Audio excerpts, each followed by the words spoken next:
Hi, very well. How are you? Hi, Hodor.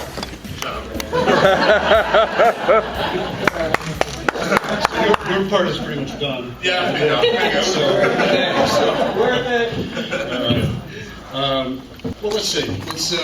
We'll be going back and forth, I guess, between you guys. Let's start with you, Esme.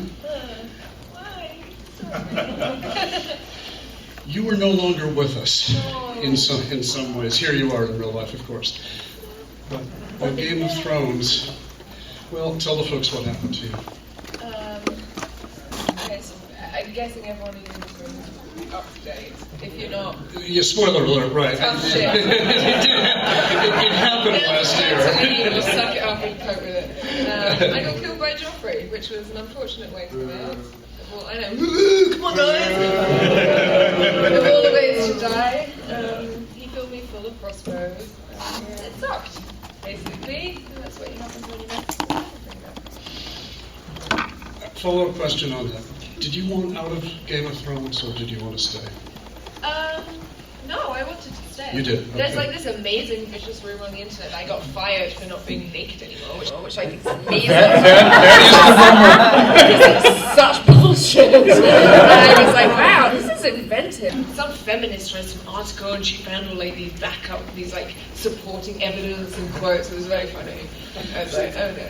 So totally not true. That's So right. good. That is great to dispel rumors. Let me switch over to you, Kristian. You are not 6'10" either, right? No, I am. That was on the internet. I am 16. You are. I know you are. No, I'm just kidding. That was a real rumor. That was a real rumor. Let me ask you about getting your part. How did you get the part? Okay, it wasn't the standard. It wasn't the standard audition. I did an audition 4 years previously for a movie called Hot Fuzz. Yeah. Which actually Rory McCann ended up getting the part who plays the Hound. He actually got the part I auditioned for. Yeah, the one-word characters. Yeah, that's my speciality clearly. I got called back 4 years later for Game of Thrones. It was the same casting agent, and it was the most bizarre. Everything that happens to me is bizarre.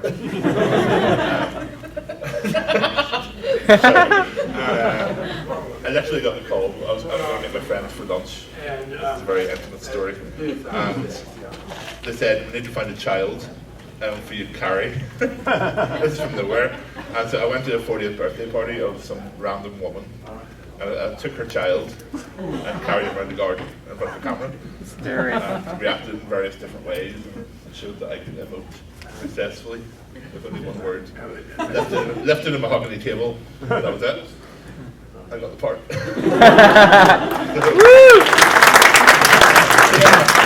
You only had one audition, that was it? You sent them the Oh no, I had quite a lot of. okay. You know what they're like. Yeah. I had to go meet various people. Did you meet the Americans? Yeah. I never met the Americans. Really? No, I wasn't fortunate. Kristian, did your height and girth have anything to do with you getting the part? Well, I don't think so. You know, I'm sure the casting brief for Hodor was not like 5 foot. He needed to be of a certain stature, a certain strength, and there's quite a few people up for Hodor, I believe. But I guess they just liked my take on it. I'm guessing your audition when you were speaking, you were speaking the one word. Yes. Was that, they wanted you to speak that in how many different ways? Oh, that was crazy. There's actually somewhere in the world, there's a soundboard which I've done for, you know what ADR is? It's like dubbing, overdubbing, voice replacement and stuff. There's me doing about 75 different Hodors. They're all the same. It reminds me of when I'm a DJ as well, and someone tells you to turn it down, you just put your hand on the knob and go. Pretend you're turning it down, and they go, oh, yeah, that's better. Say Hodor differently, I'm like Hodor. I'm like, oh yeah, that's perfect.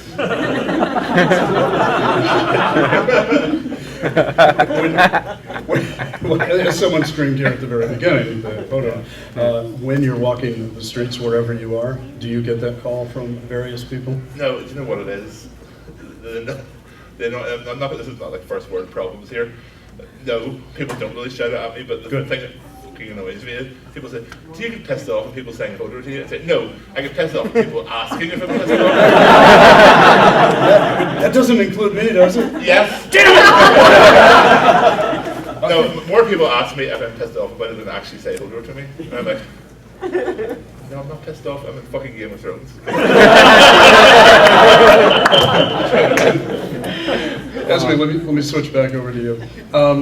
What was, I mean, when you were first cast, I mean, what was the process like for you? And I mean, what made you want to go for the role? It was, first of all, it was written, it was the first and maybe only role written for the TV show, is that correct? Okay. I think they might have written, have they written other characters? I must think. There's embellished in other characters from Yeah, Audition, not sure. I think she was the first original creation. I think joined characters together as well, haven't they? Yes, Sort of and I think she was kind of an amalgamation of, because when I first went up for the part, she was just called Red-Headed Whore. So I went in for the audition, yes. So the casting description was Red-Headed Whore. Redhead. I don't know what the rest of it, I can't even remember. But I went for one audition. So, can I move this? I don't know, it's very far away. So I had like one audition first because I was only ever meant to do that one scene with Peter Dinklage, Tyrion, in the first ever episode, the pilot episode. So I went for the audition, they told me it was like nude, so I had to go in my underwear. Do my audition in my underwear, yes. And I kind of knew a little bit about it, but my agent called me and she was like, okay, so there's this fantasy show by HBO called Game of Thrones, and I was like, it's fantasy? I was like, ooh, I don't know. And I was like, oh, it's not going to be very good. It's going to be like, I'm probably going to offend everyone else. It's going to be like Dungeons and Dragons. I don't understand it. And I was like, I don't know about that. It'd still be awesome. But it's HBO, so it's going to be, has to be awesome. So I went in and auditioned, and as soon as I saw the script, I was like, this is going to be amazing. Didn't know how amazing, thank God.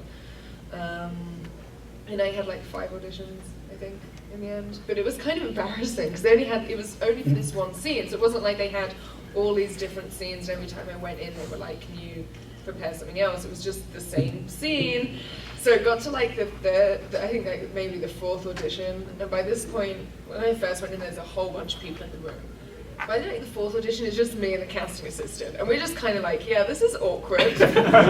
Here I am again, doing the same scene. They've maybe changed like 2 words or something in the scene, but yeah. He was sick of me by the end of that process. He was like, just have the part, go away. So how about your character getting extended and running as long as it did? How did that evolve? Well, after the show got greenlit for the full series, I just got, like, I got an email from the producers. It's like, we've got the green light, we're going to series. I was like, that's amazing. It's good for you guys. And I was happy because I knew that then the show would actually see the light of day. And then I guess they emailed me like a couple of weeks after that and were like, we have like another scene we'd like you to do. Would you be happy to come back? And I was like, no. Kidding. And then they just kept on emailing me scenes. Like, there was no like formal, like, this is how long you're going to be in it, because they didn't know. They were literally writing the role for me as they went. So it's kind of cool because I try and bribe them into doing stuff. But yeah, it just evolved naturally almost. Your role, you were in it from the get-go. Yes. I don't know if we're spoiling anything here or not, but can you say whether you remained in Game of Thrones throughout the run?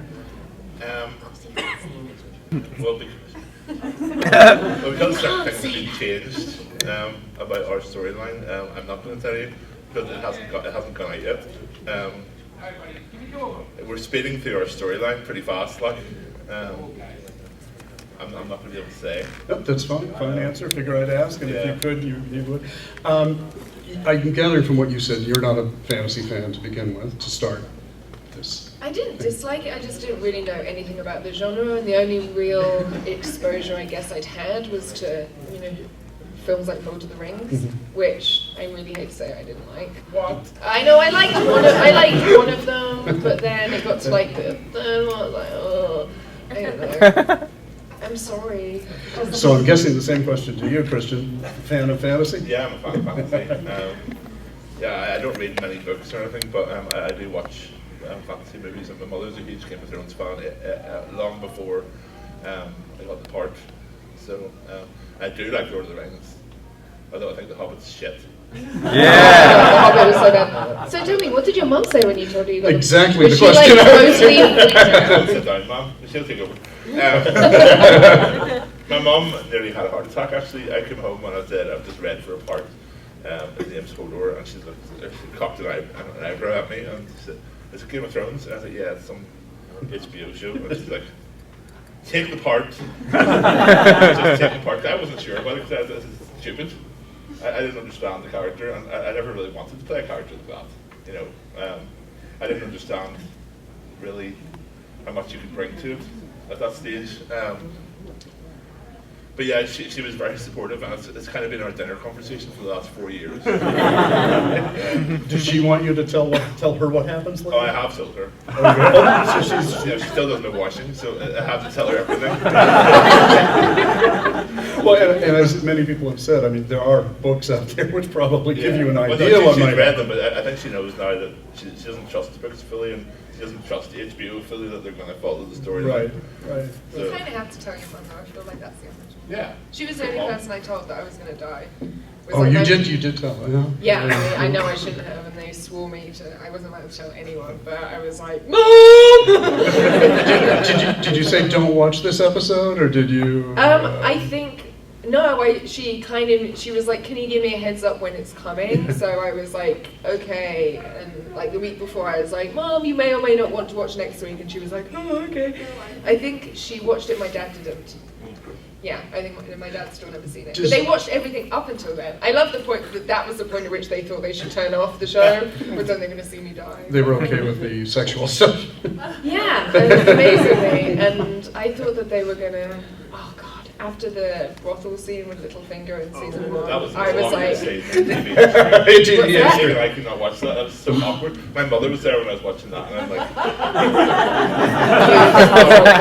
please stop. the worst thing is at the time I had a boyfriend who had a projector in his house. And every time anyone came over, and he had like a lot of like celebrity friends, I would say, and every time anyone would come over, he'd be like, "Guess what? My girlfriend's in HBO. Do you want to see her naked?" And I'd be like, "Oh my God, I want to see Game of Thrones." And he'd project, and it would always be that scene. So I'd like go out and I'd come in, and there'd be like him and a group of his friends like giggling and watching, in like full huge, you know, the size of like me 10 times my own size. Like that's gross.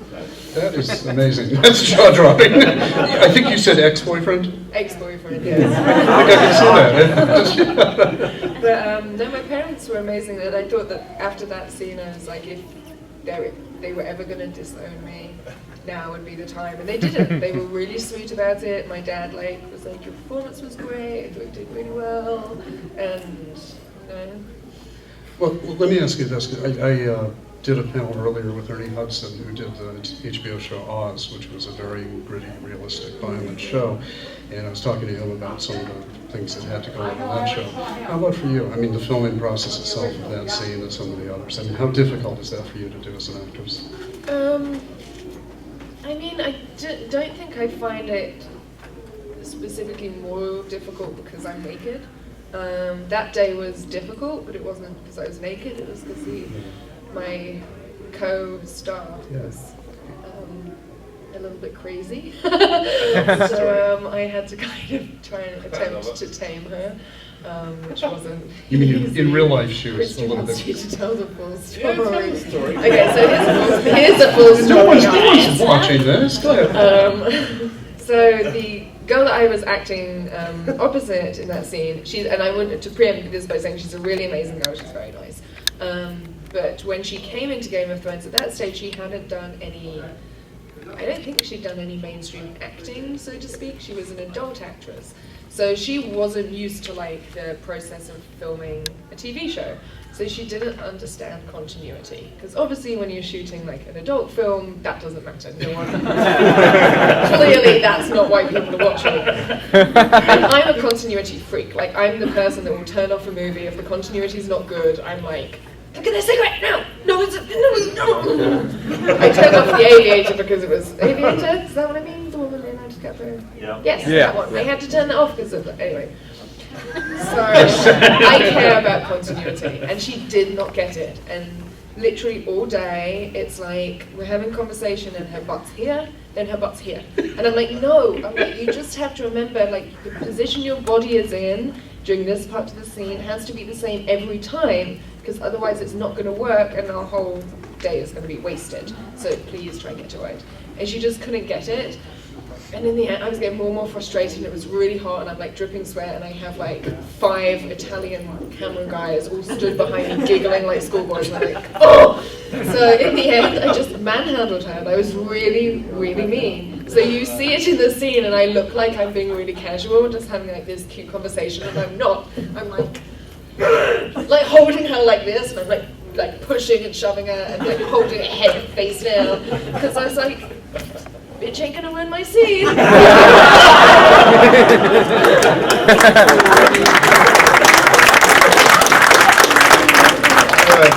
Kristian, the most difficult scene that you have done. Well, also, it's also the nude scene that has it was And just. this is the day we met. You had to tell him about how we met as well. Yeah. we were in the same makeup truck. They filmed the same. It was when Alfie Allen was. You were leaving Winterfell, weren't you? And you were having your prosthetic bits adjusted as well, weren't you? Yeah, they were doing, I don't know, they were doing something. They were dusting something in around here. I don't know what was happening. I was having a huge prosthetic penis attached to me. We were in the same makeup truck. And it was also a matter of fact, honestly. That was not only the worst day of filming, it was probably the worst day of my life. I was telling this story now, aren't I? What's it? That horrible story about the pheasants. Oh my god, you couldn't tell the story about the pheasants. Okay. So I was promised it would be a closed set, which means there's only the necessary people there, but it wasn't. There was like 200 people that all stood in a circle. And they made this sort of, on the props list, it was prosthetics penis pants. So it was like this horrible flesh-coloured G-string with a huge dildo strapped in front of it. And they had to plot it into my own pubic hair and sort of make it. And I was all stuck in with all this gum and glue, which took weeks to be removed from my own body. With acid. Not really. Americans. Anyway. That was me. Okay, Let's go. So we arrived in this wooded glade, and there was all these fucking people, and it was raining. The generator kept going out, and I was like crouched in this shrub, with no clothes on. I think no one enjoys this more than you. I just love the way he describes he's hiding in the shrub. Yeah. Hidden in a bush. And every time I would come out, and it was quite a short scene, but every time I would come out, there was like a pheasant on this side of and there was a pheasant on this side of the set, and they wanted to have sex, basically. So this one would go, "Wah!" and this one would go, "Wah!" And so we had to start the whole scene all over again. There's a child here. I've got my dick out. It's not really mine. It's an R-rated, well, it would be an R-rated show. So. It was horrible. It was horrible, yeah. How many hours did that take then? Well, HBO really don't hurry anything, do they? They take forever to do everything. Like a 30-second scene will take days. That took a whole day. Yeah, coming out of a shrub. Let's get a little more intellectual. A little bit. Your internal monologue when you're saying Hodor. Well, it's actually quite a fierce internal monologue, because it's the only way that it's going to get externalized. Yeah. You know, I have to be like really thinking about what he's thinking, because there's no other way to do it. You know, I'm racing through thoughts, and sometimes I have to snap out of it afterwards. Like, I really have to turn my brain in a different direction. Do you ever blow the scene by actually saying what you're thinking? It's no. Extremely professional. Extremely professional. You know what your line Yeah, I know is. the line. Okay. I know when to say it.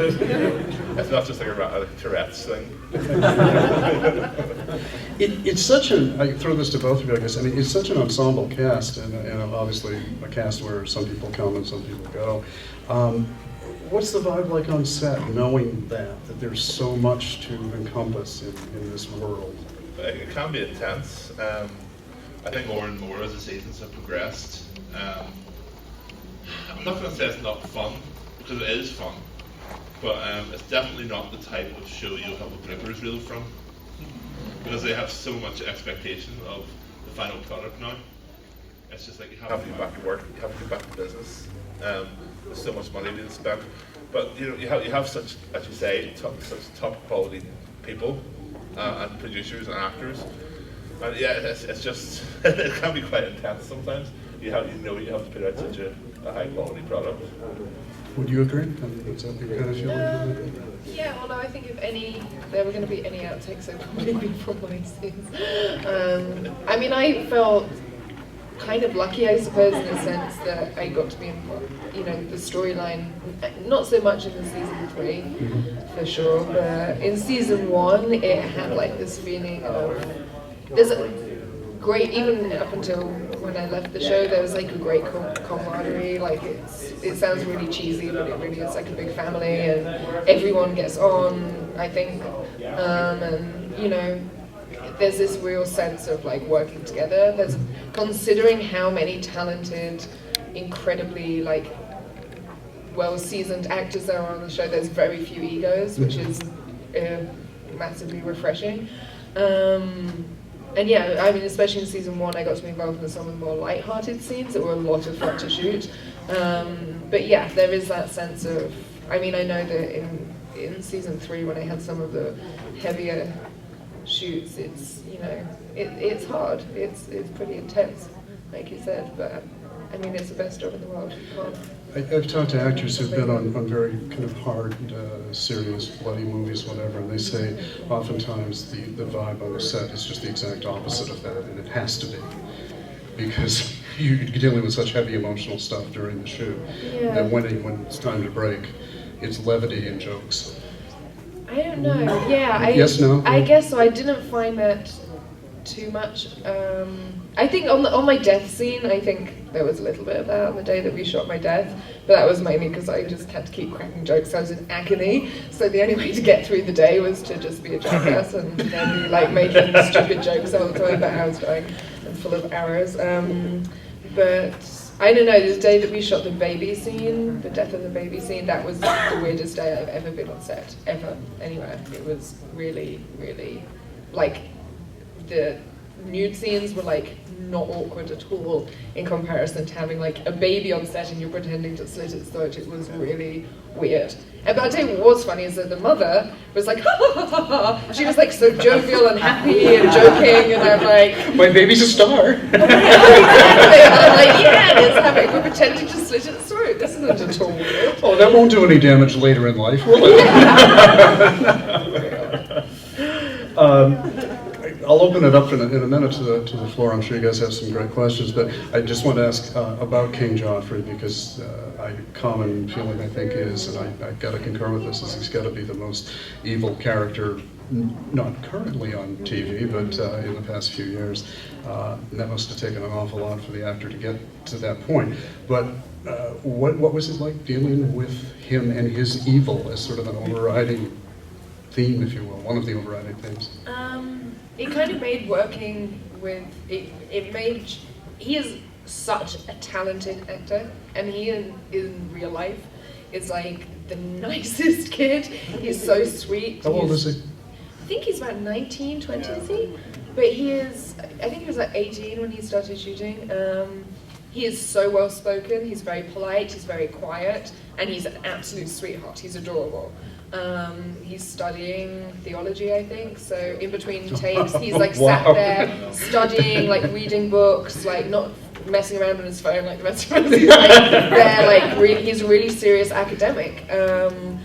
But then, and he's like sweet as pie, and then he walks on set, and he's one of the few actors that I've seen this happen to, but you can literally see the switch in his eyes when he goes from being Jack to being Joffrey. He just is like something clicks, and it's scary when he does it.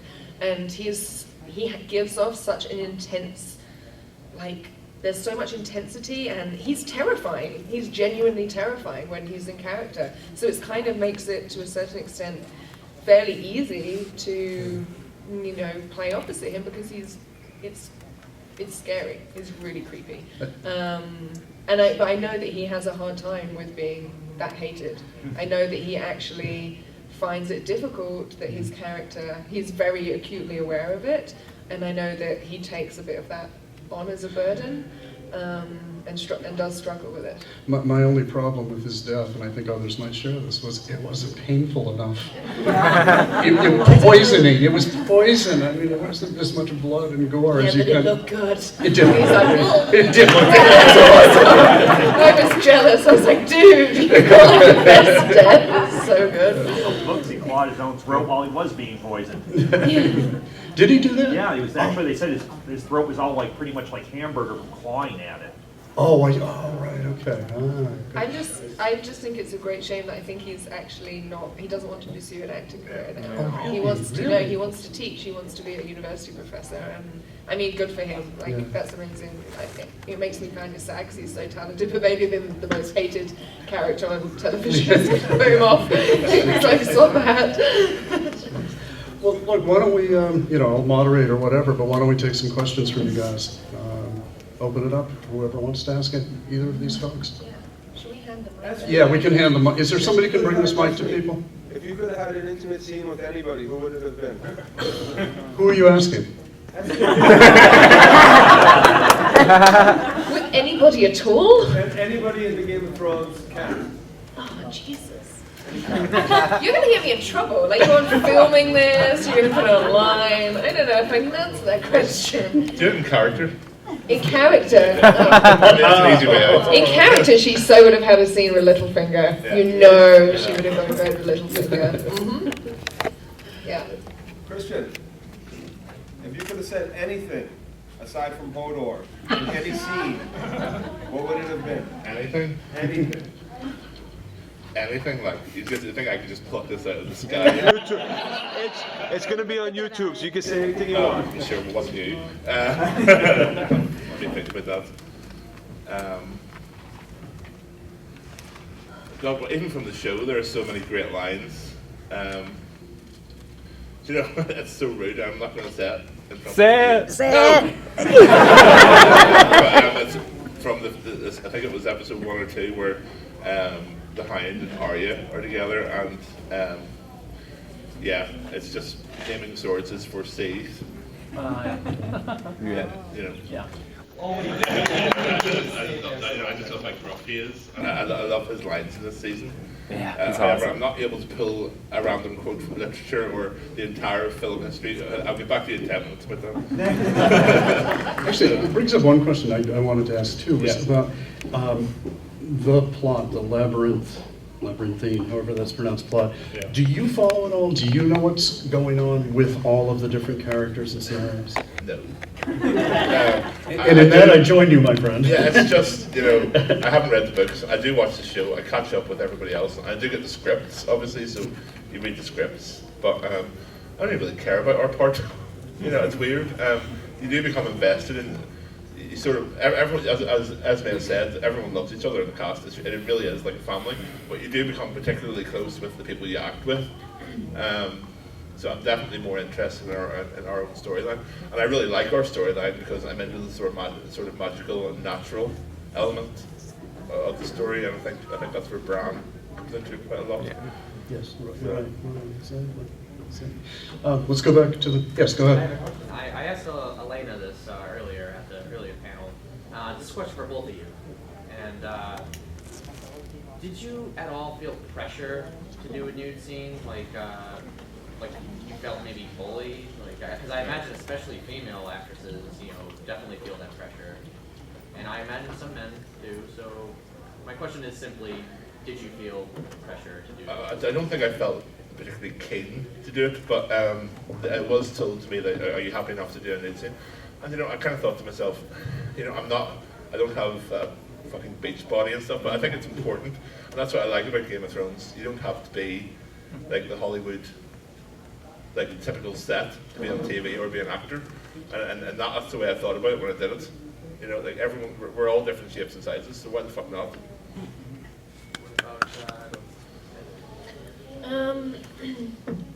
I mean, when I signed up for it, as I said earlier, when I auditioned for the show, I knew that there was, you don't go and audition for the part of a prostitute and not expect that you're going to encounter some nudity along the way. Red-headed whore. Right, exactly. It kind of gets the game away, doesn't it? So I suppose not. The scenes did kind of progressively get more explicit to a certain point. I never felt pressured because the directors, especially Dan Minahan, who shot that scene with the other girl, which is probably about as explicit as it got for me, was really understanding. He had shot a lot of nude sex scenes before. He did the L word for a long time, so he had experience with shooting like girl on girl scenes as well. So he was very understanding. He was so sweet, and he actually took the time to kind of talk it through with me to make sure that I was comfortable. I will say that my death scene, originally they actually wanted me to do nude, and I said no. And not because I was like, I don't want to be naked anymore, but just because I felt personally that it would have taken away from the impact of the scene if I'd been naked, because, sad to say, still to a certain extent, I think female nudity, especially female nudity and especially full frontal nudity, still has so much stigma attached to it that if people see somebody fully naked in a scene, that's the first thing they're going to talk about before they talk about anything else. Yeah. And it's frustrating to me, but at the same time, that's why I loved the role that I had, because I really felt that it challenged me as an actress to get past that. And I found that the response I've got from it, which at first was there was a lot of book readers who was like, she's wasting time on screen when such and she wasn't even in the books, and all of that stuff happened. But people came up, I found that especially doing these conventions, people were coming up to me and talking to me about my character, not about the fact that I was naked, and I felt like wow, so I've done something, like people have seen past the boobs and they've actually understanding that there's more to it than that. But I knew that if I was the dead whore and I was naked, that it was all going to come back to, that exact discussion again. Like, there's a naked dead prostitute, and I didn't want it to be that. Plus, I personally think it's sexier if you're wearing something that's kind of semi-transparent and you're covered in blood, and you're not fully naked. I think that leaves more to the imagination, and I personally find that hotter. So I was like, listen, guys, trust me on this one. So I think, to answer your question, not really, but it's more of a negotiation, I think, than anything else. Definitely answered the question. In the front. Either of you, whoever wants to go first. Both your characters are absolutely amazing, but I'm curious, and I love them both, but if you could jump into the skin of any other character, is there anyone on, any character you particularly would love to jump into the skin of for a couple scenes that you really, really like?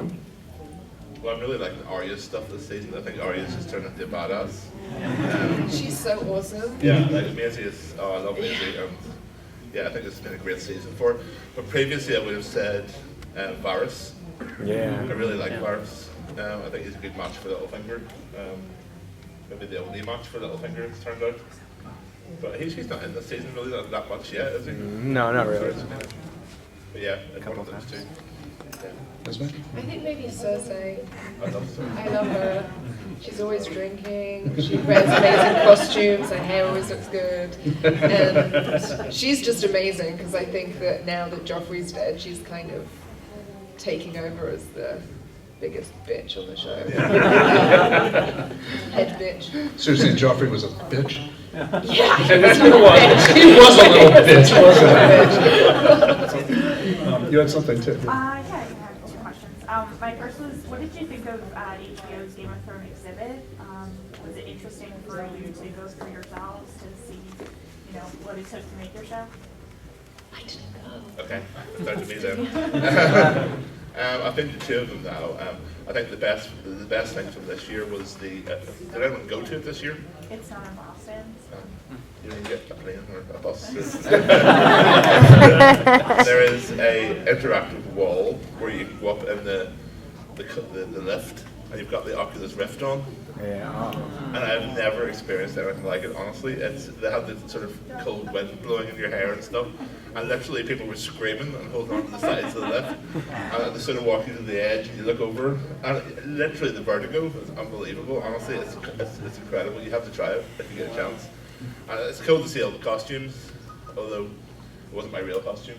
It didn't smell. The first thing I saw my costume, I went straight for it and sniffed it. Oh, that's not mine. My costume smelled like a barn. Is it a good thing they haven't perfected smell-o-vision? Yeah, too right.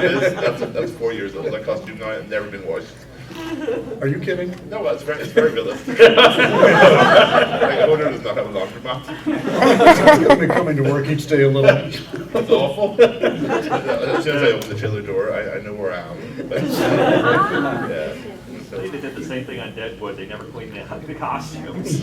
Yeah, I mean, it's for continuity, and they deconstruct with mud and gore and general violence to the costumes.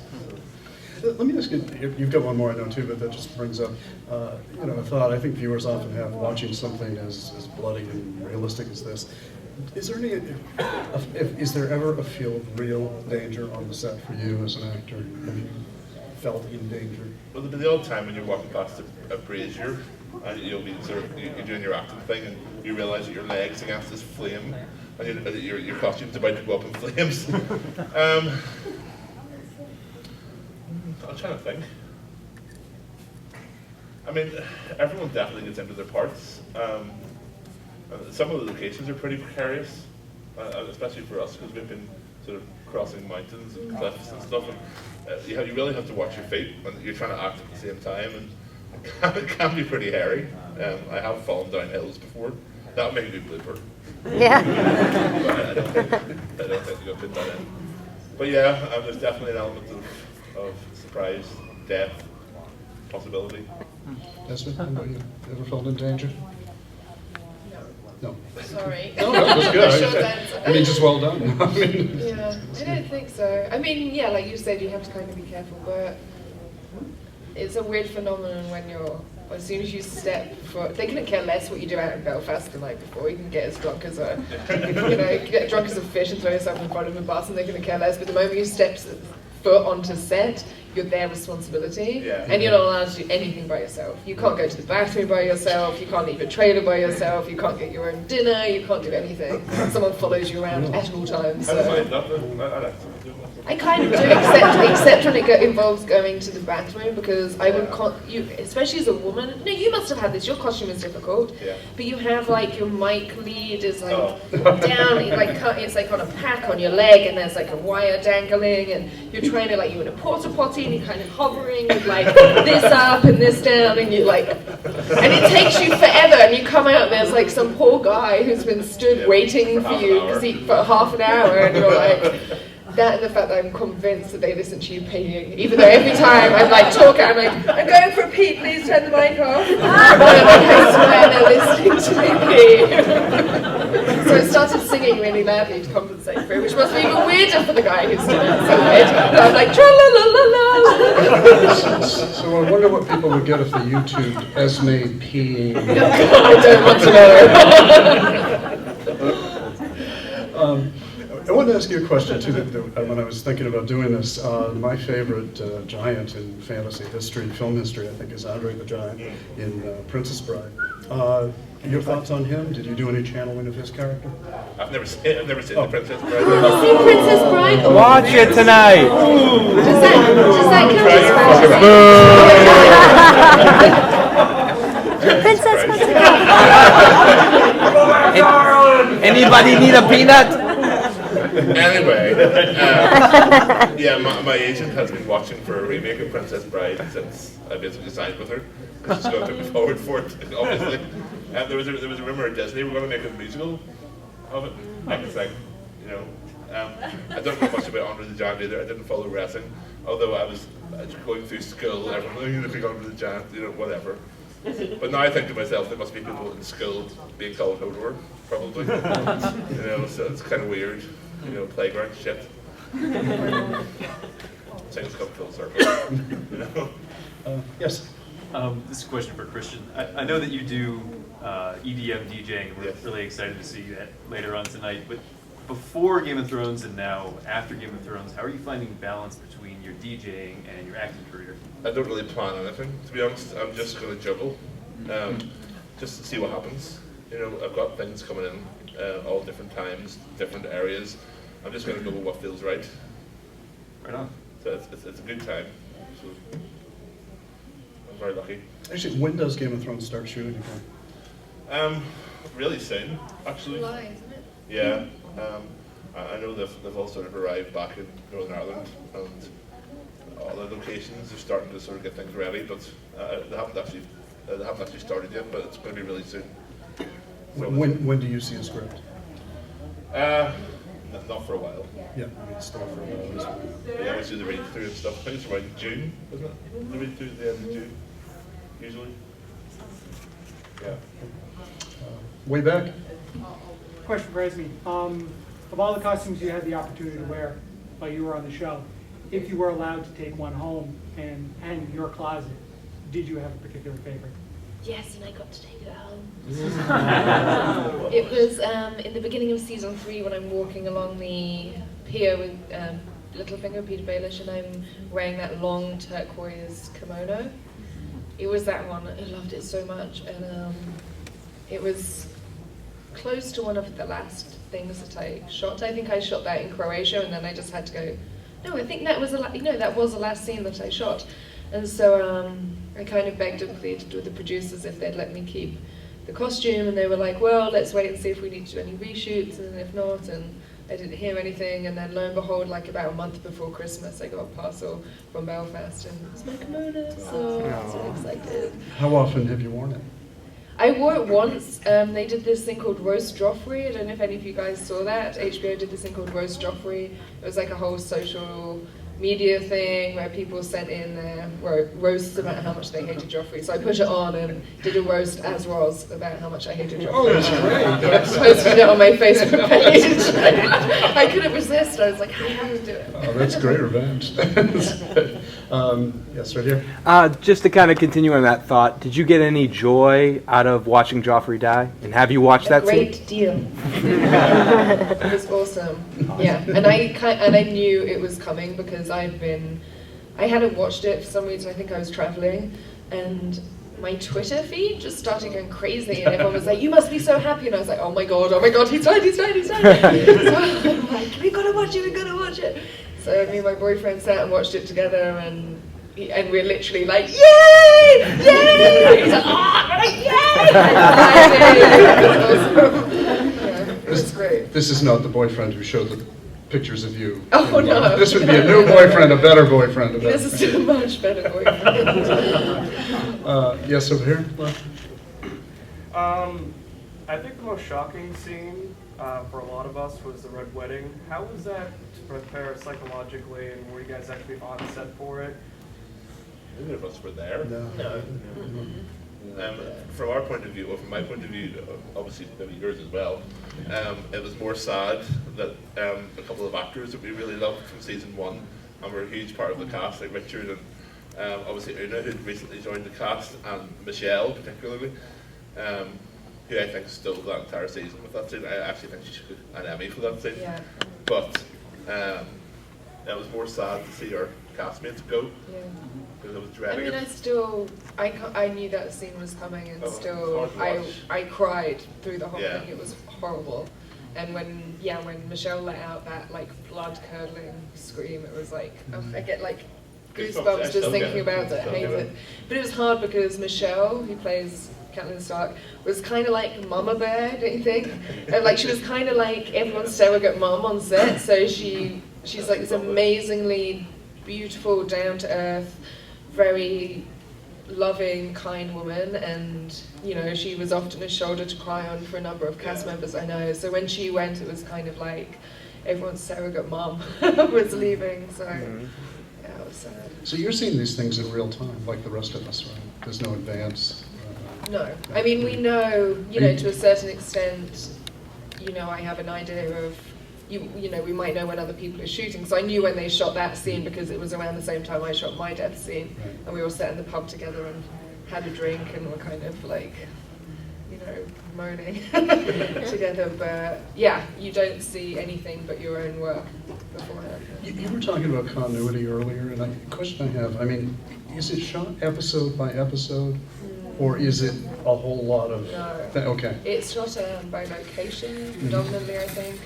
But they have like 2 or 3 units working at all times, so it means that they're shooting, consecutively shooting all kinds of different stuff. But yeah, I think it works mainly by location. Location makes sense. Way back. Quick question, I highly doubt it, but have you guys seen the South Park homage / parody of the Song of Ice and Fire? What, with the Xbox One? Yes. If so, Sorry? And since you obviously did, what were your thoughts about it? I thought it was awesome. A South Park parody, like, it's amazing. I love South Well, Park. that's a total win, isn't it? Yeah, I love to see all the parodies. They're incredible. Yeah. Yeah, how many are there that are out there? I mean, just Yes, right, infinite. Yeah. There's 3? Yeah, they call it Song of Ass and Fire. Of course. My favourite one still remains the SNL skit about how Game of Thrones is directed by a 12-year-old boy. This is kind of funny because it's sort of true. It's like boobs, bloodshed. Yeah. What's another B word? This is my best angle. Second best. Second best. Okay, yes? Other work coming up, you do? Yes, I've got a lot of music. I don't know, it's just to follow on. I've got a lot of music stuff coming up. I'm really, really excited about. Obviously, you know, typical actor bullshit you can't talk about. And I've got a couple of TV shows coming up, so I'm quite excited about that. Nice. Here or in Britain? Some stuff here and some stuff in Britain. I'm midway through shooting a film at the moment called Mind Puppets, which is, I think that name's going to change actually. That's a bad title for a film. I think they're going to change it, but it's an independent comedy. It's shooting in New Orleans at the moment. And then I have another film called Living Among Us, which is a vampire movie. I think that comes out later this year. And I was in Scorpion King 4, and that comes out later this year too. Oh, really? Yes. Awesome. Yes, that was a lot of fun. Who else is in Scorpion King 4? It's Victor Webster is the lead, Will Kemp's in it, Ellen Holman, who is from Spartacus. I don't know if any of you guys are Spartacus fans. Woo! She's in it, so... I am Spartacus. I'm Spartacus! I play a goddess. Yes. Where is Mommy being filmed? Or was it filmed? It was filmed in Romania. Yeah. First time there? You? Yes, it was my first time there, and it's an amazingly weird and awesome country. It is very odd. It's kind of like a time warp, but it's very beautiful. Esme, does your mother prefer you play a whore or a goddess? God, I think she's like, will take anything that my clothes are on for now. No, It's not porn, it's HBO. Exactly. She's amazingly supportive, and she had many years of me being a burlesque performer. Well, I was going to say, yes. can you tell people a bit about that? Yeah, so I did burlesque and cabaret performance for many years. And prior to that, during that period, I was also lingerie modeling. I was a fetish model way back in the day, so, you know, they kind of run the gauntlet with me. They're like, where did you come from? How are you our daughter? But no, I have to give them credit. They're amazing, because I come from a very non-artistic family. My dad's a scientist, my mom's a nurse. My father's a neuroscientist, so it's not a world they're familiar with, and they've been amazingly supportive. Who would you personally like to see take the throne? Brienne. Oh, good answer. Yeah. I just love Brienne. Gwen's an amazing actress. I'm really glad to see she's doing so well recently. And yeah, I think she's got so much integrity that she can sort Westeros out. I think she has the strength to do it, I think. Member of the Rainbow Guard. I don't know. I kind of think Tyrion does. Feels like a obvious answer. Back row. Yep. Yeah, I actually have a question for Ilse. What I had noticed about the series was in that third season, I'm sure a lot of us noticed it, they really started developing her character, and then they killed her off. In my opinion, it felt really fast. Because it was like right before that, you're talking to people, you just see your character developing. Did you feel it all treated, especially now, like you're gone, and Littlefinger hadn't even acknowledged it, you know? To me, I'm like, you seem like you were his right-hand man, so to speak, you know, and how do you feel about that? I mean, to me, it just felt like they killed you off and you were like, we're done with it, you know? I don't know. I mean, to a certain extent, I think it's fairly realistic in terms of Littlefinger's reaction, because he's kind of a mercenary guy. He doesn't really give a shit. I mean, he knew that she was going to die when, you know, he'd get handed her over to Joffrey to be his, you know, for target practice. So I feel like for him, it's not really surprising, his reaction.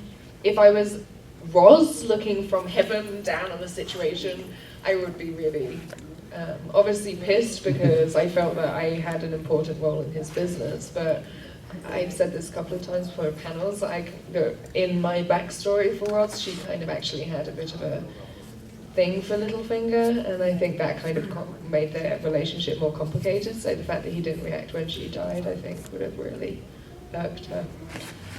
But that's Game of Thrones, you know, they kill people off mid, like look at Ned Stark, he didn't even get to the end, he didn't even make it to the season finale when they killed him, so. Ned. Yeah. I guess one question I wanted to ask too, it's just, people have written about this, I mean, the parallel between the Game of Thrones world and the world we live in now. How do you see that parallel? I mean, do you see them as intersecting or relating? Oh, very much, and I think that's why it's a show that people relate to, and I think that's why it's been so popular, is that you're probably not dealing with, you know, exactly the literal situation, so hopefully, with a bit of luck, you haven't birthed a child with your brother, and hopefully, with a bit of luck, you know, you're not having to fight someone for your life. This is Boston, not Alabama. Exactly. So, but I think the kind of relationships and the type of issues that people are dealing with in Westeros are totally parallel. It's all about power, it's about greed, it's about family relationships, it's all the kind of, you know, stuff that to a greater or lesser extent everyone understands, and that's what makes the characters so real, and that's why I think it's been so popular with people who have never watched a fantasy show before, who like have no, you know, interest in the genre per se. They see these characters and they're like, well, I get that, I understand that, I relate to it, and that's why they love it. Kristian, do you agree? Yeah, totally. Just that it's so relatable as well. I mean, we all want to see unicorns and stuff, but I think the fact that there are no unicorns in Game of Thrones, I think, yeah, it appeals to people who don't like fantasy, and I think that's the boundary it's crossed that nothing is done before. I totally agree with that. Go. But there are giants on the show, and you're no longer the tallest person on the show. No, I'm not by half a foot. He's half a foot taller than me. Like, what is that? So it's pretty scary. How do you feel about? I was never the tallest person in the show. Never. There was in season 1. There was what's his name?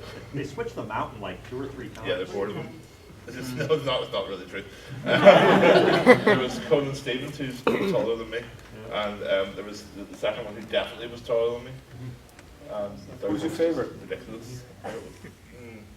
I like the new one. I think he's the first one that really fills the bill. Yeah. He's like a bodybuilder. Yeah, but he's supposed to be like. He looks younger than Clegane. What? He looks younger than Clegane. He looks younger than Sandor, yeah. Sandor, sorry, thank you. Get it home. Sorry, oh my God. No, just to me. Study, folks, study. I think Mountain number 2 wasn't like big enough. It's I all agree, about size. absolutely. It's all about size for me at the moment. I don't care about fucking age or what colour his eyes are or what their nail polish he wears on his face. Small hill. Yes. What are your hobbies in real life? James? I look after my dogs. Music. That's not a hobby, that's a job. What kind of? I've got 2 little gay ones. I've got a little Maltese. And, really, I think, Proper gay? I love them, and a little Lhasa Apso. And I've got a dog that looks like Ghost.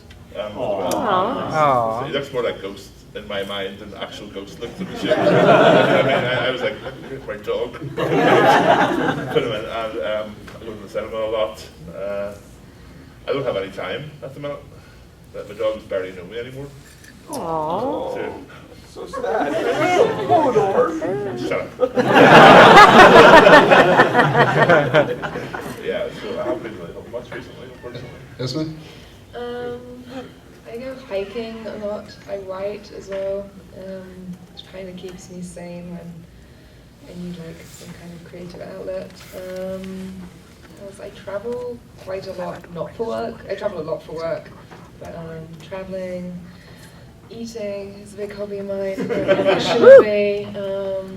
What else? I'm trying to learn Spanish by Rosetta Stone very slowly. And I think that's about it. Would I like you- going out dancing.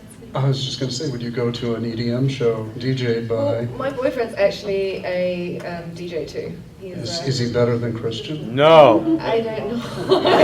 Christian player. He's a very well-known, we're not going to say, I don't know, you can say what you want, he's a very well-known DJ amongst DJs. Who is it?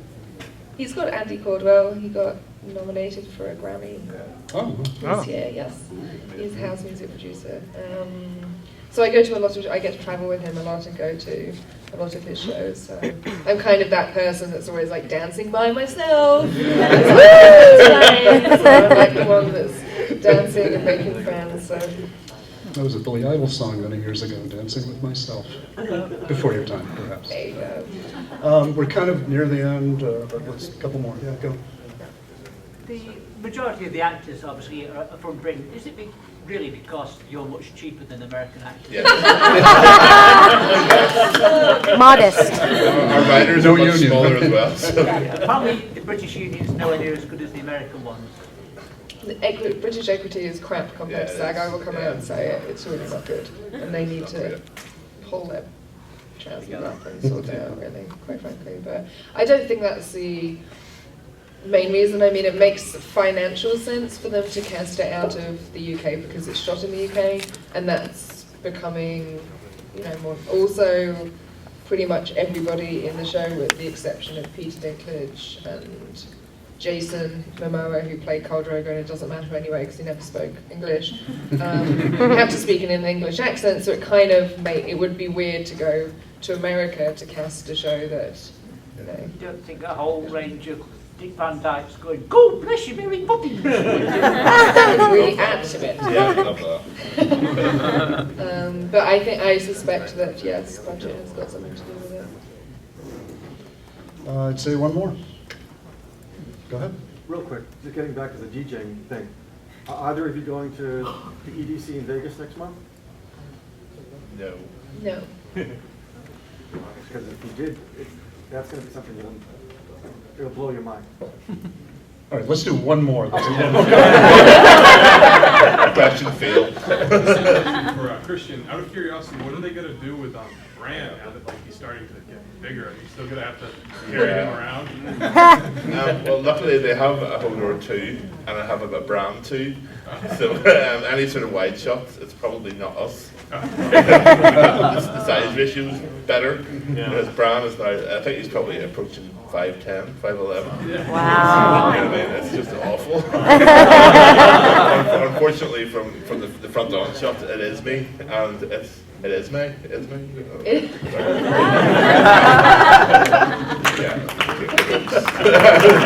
So yeah, thank you.